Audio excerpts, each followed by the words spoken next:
Exemple 1. Dans une classe de 33 élèves, il y a un professeur qui, environ toutes les 10 minutes, pose une question à un élève pris au hasard.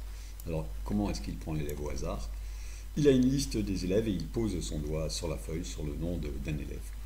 Alors, certains élèves s'amusent à... Et il ne se souvient en fait jamais de qui il a interrogé. Voilà, donc à chaque fois, c'est vraiment au hasard. Et certains élèves font comme ceci des statistiques. Donc, ils mettent une croix chaque fois qu'il interroge tel élève, etc. Au bout d'un moment, ils vont obtenir un histogramme dans ce genre. Et si vraiment il y a équiprobabilité, qu'on relie les points de l'histogramme, ils finiront par obtenir quelque chose qui arrivera à peu près à cette hauteur, peut-être. Voilà.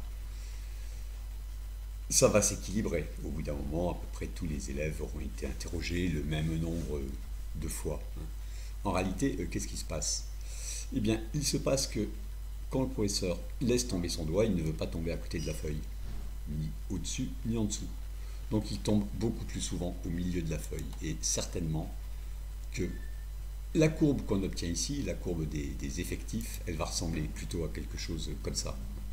Donc est-ce qu'il y aura équiprobabilité quand on divisera tous les effectifs par le nombre total d'interrogations? Sûrement pas. Ceux du milieu tombent bien plus souvent que les autres. Et puis peut-être que s'il se rend compte qu'il tombe trop souvent au milieu, il va essayer de rectifier un peu le tir et de se retrouver avec quelque chose comme cette courbe en vert, c'est-à-dire il continuera à taper vraiment vers le milieu, mais pas exactement au milieu. Voilà un exemple de non-équiprobabilité. Où pourtant, on a l'impression de tirer un élève au hasard.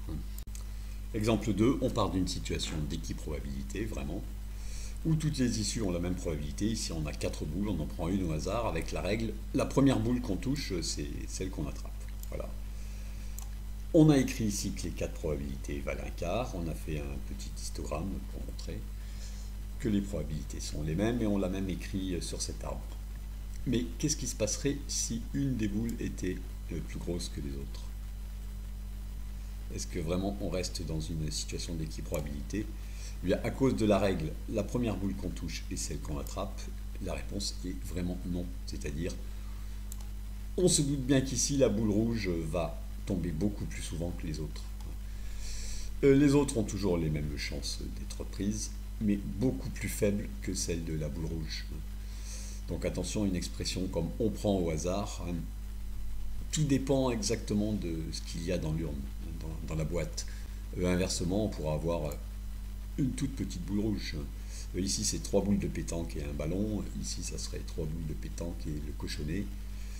Voilà, à ce moment-là, c'est la boule rouge qui n'apparaît presque plus jamais, 4 fois sur 100, et les autres qui apparaissent. Alors, on n'a plus du tout ça, évidemment. Dans ces situations-là, on a quelque chose comme ceci. Les 3 boules bleues ont toujours la même probabilité, mais la boule rouge a une probabilité bien différente. 1 moins 3 fois la probabilité des autres. Et dernière chose quand même, c'est-à-dire quand on dit on prend une boule au hasard dans un exercice, il est bien sous-entendu qu'en fait on a l'équiprobabilité. Voilà, c'est ceci qui est sous-entendu. Donc retenir ceci, parfois elle est implicite, sous-entendue. Quand on dit on prend une boule au hasard, on sous-entend bien que les 4 boules ont la même taille et que chacune a autant de chances que les autres d'être prises. Un dernier point sur ce deuxième exemple, c'est que si on prend une boule ici qui est très petite, on a ici probabilité de rouge, d'avoir la boule rouge qui est faible, les autres égales, mais ces probabilités ont été calculées vraiment très approximativement. Normalement, il faudrait réaliser un grand nombre de fois l'expérience pour vraiment obtenir des fréquences et obtenir finalement une probabilité.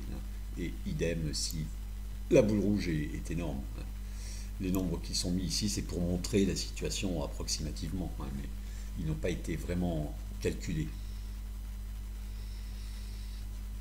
Et encore une fois, se souvenir de ceci.